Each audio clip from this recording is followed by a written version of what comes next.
Mr. President, Secretary General, Excellencies, ladies and gentlemen, there are times in history when the decisions of nations are remembered by posterity. This is one such moment. What we do today or cannot do will be recorded in history. Driven by arrogance and emboldened by impunity, Israel has mounted a relentless onslaught on the occupied and beleaguered people of Palestine. As we speak, children, women, and men in Palestine are being killed with impunity. In 1 week of Israeli attacks, over 250 Palestinians have been killed and thousands injured. 1/3 are women and children. Death echoes in every home in Gaza. The Israeli airstrikes are responsible for the taking of every single life of the Abu Hattab family. 2 were women and 8 children. Let that sink in for just a moment. Hundreds of such tragedies are being enacted every hour in Gaza and other parts of the Palestinian territories. So far, over 50,000 Palestinians have fled their homes in Gaza. There is limited access to water, food, hygiene, and health services. Hospitals and access to water and sanitation services depend on electricity. Fuel for the power plants has almost run out. Gaza is plunged in darkness, literally and metaphorically. The only light is that of Israeli explosions. This is Palestine, where in full view of the world, the Israeli airstrikes bring down entire buildings to kill and terrorize innocent Palestinians and even silence the media. It is time to say enough. The voice of the Palestinian people cannot and will not be silenced. We, the representatives of the Islamic world, are here to speak with them and for them. Mr. President, it is appalling that the Security Council has been unable to exercise its primary responsibility for the maintenance of international peace and security. The Security Council has failed even to demand a cessation of hostilities. Those preventing the Council from doing so bear a heavy responsibility.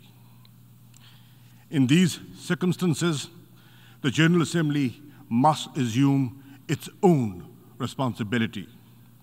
We must not fail the Palestinian people at this critical juncture. Mr. President, our first priority must be to halt the Israeli aggression. I hope that even at this 11th hour, the Security Council will call for a cessation of Israeli attacks. If it fails to do so, the General Assembly must make this demand on behalf of the entire international community. Let us be clear, there is no moral or military equivalence between the beleaguered and occupied Palestinian people, who have no army, no navy, no air force, and the Israeli war machine, one of the most powerful in the world. This is a war between a military occupier and an occupied people. It is a conflict between illegal occupation and a legitimate struggle for self-determination. In this context, it is worth recalling General Assembly Resolution 2649 of November 1970, which affirms the legitimacy of the struggle of peoples under colonial and alien domination, recognized as being entitled to the right to self-determination, to restore to themselves that right by any means at their disposal.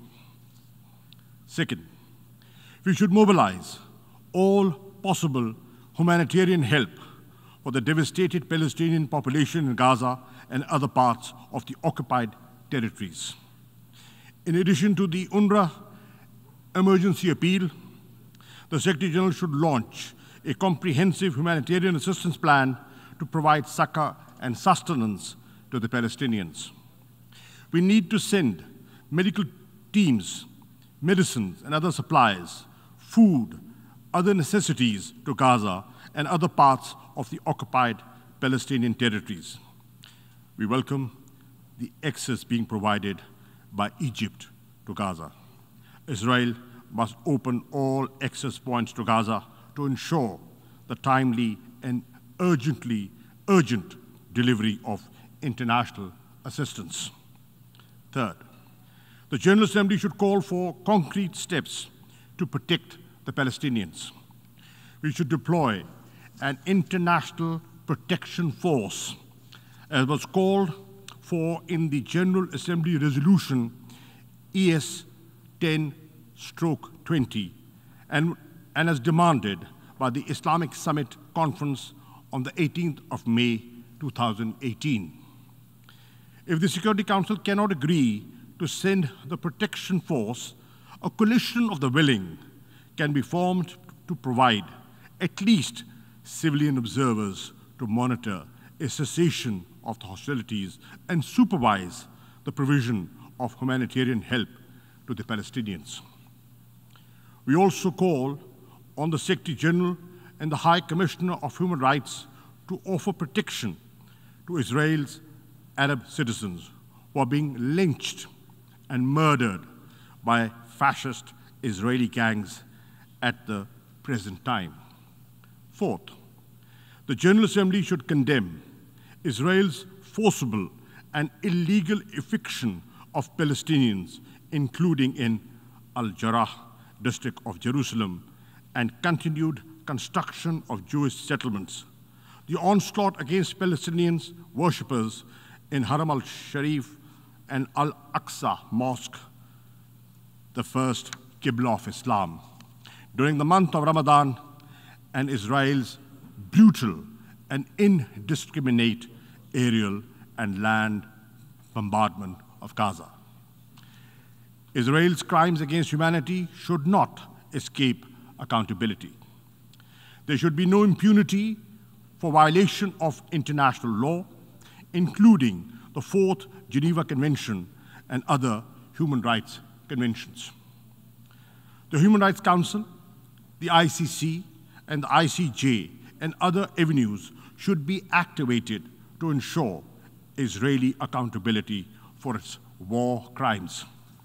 Fifth, we must revive concrete efforts to end Israel's occupation of the Palestinian territories and to dismantle the illegal settlements and the apartheid-like regime Israel has imposed in the occupied territories. The General Assembly should secure unconditional implementation of Resolution 242 of November 1967, in which the Security Council declared the inadmissibility of the acquisition of territory by war and demanded that Israel withdraw its armed forces from territories occupied in the 1967 war.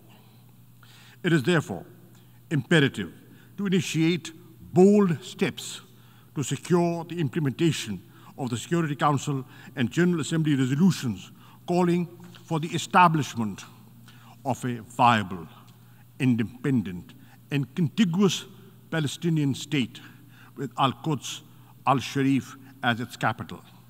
Pakistan endorses President Abbas's call for an international conference to secure a peaceful settlement.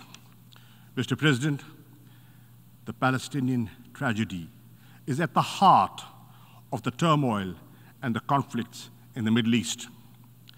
It is also the principal root cause of the humiliation and anger in the Muslim and Arab world. Anger which breeds extremism and often spawns acts of violence.